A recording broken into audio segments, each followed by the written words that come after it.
திருவாரூர் மாவட்டத்தில் இன்று 2 கோடியே 90 லட்சம் மதிப்பிலான பல்வேறு அரசு கட்டிடங்கள் திறப்பு விழா நடைபெற்றது. இதில் திமுக மாவட்ட செயலாளரும் சட்டமன்ற உறுப்பினருமான பூண்டி கலைவாணன் பங்கேற்று திறந்து வைத்தார்.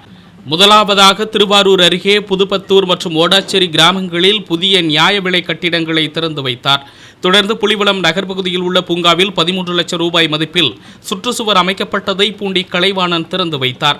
இதனைத் தொடர்ந்து நகராட்சி சார்பில் திருவாரூர் அரசு மருத்துவக் கல்லூரி மருத்துவமனையில் உள்ள உள்நோயாளிகளின் உடன் இருப்பவர் தங்குவதற்கான 1 கோடியே 10 லட்சம் ரூபாய் மதிப்பில் புதிய கட்டிடத்தை சட்டமன்ற உறுப்பினர் பூண்டி கலைவாணன் தொடங்கி வைத்தார். இதேபோல் குடவாசல் அருகே திருவிழிமழை கிராமத்தில் மேம்படுத்தப்பட்ட அரசு ஆரம்ப சுகாதார நிலையத்தை 79.50 லட்சம் மதிப்பில் சட்டமன்ற உறுப்பினர் பூண்டி கலைவாணன் திறந்து வைத்தார். இதனைத் தொடர்ந்து வட்டார மருத்துவ அலுவலர் கட்டிடம் மற்றும் மருத்துவ பரிசோதனை கூடம் சுமார் 61,50,000 மதிப்பிலான கட்டிடத்தை மாவட்ட ஊராட்சி தலைவர் தலையாமங்கலம் பாலு திறந்து வைத்தார். இந்த நிகழ்ச்சிகளில் நாகை நாடாளுமன்ற உறுப்பினர் செல்வராஜ், தாட்கோ தலைவர் மதிவாணன், திருவாரூர் ஒன்றிய பெருந்தலைவர் தேவா, திருவாரூர் நகர்மன்ற தலைவர் புவனபிரியா செந்தில் உள்ளிட்ட மாவட்ட ஊராட்சி உறுப்பினர் சுப்பிரமணியன், குடவாசல் ஒன்றிய செயலாளர்கள் ஜோதிராமன், பிரபாகர் உள்ளிட்ட ஏராளமானோர் பங்கேற்றனர்.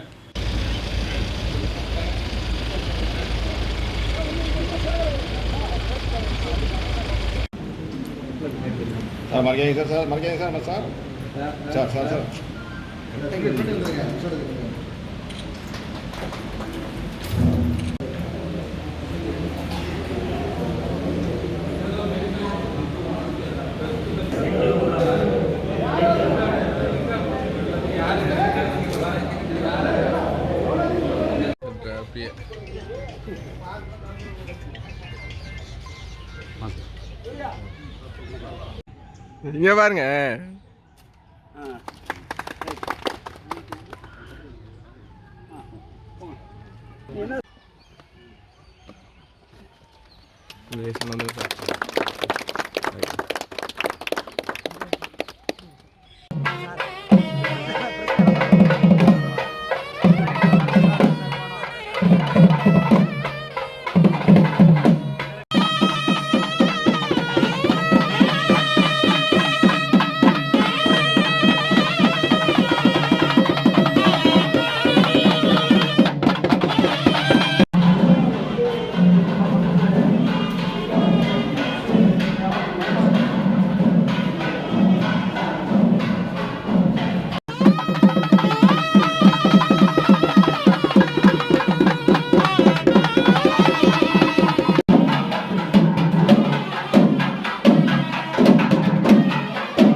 செய்திகளை உடனுக்குடன் தெரிந்து கொள்ள உங்கள் அரசு நியூஸ் சேனலை பாருங்க.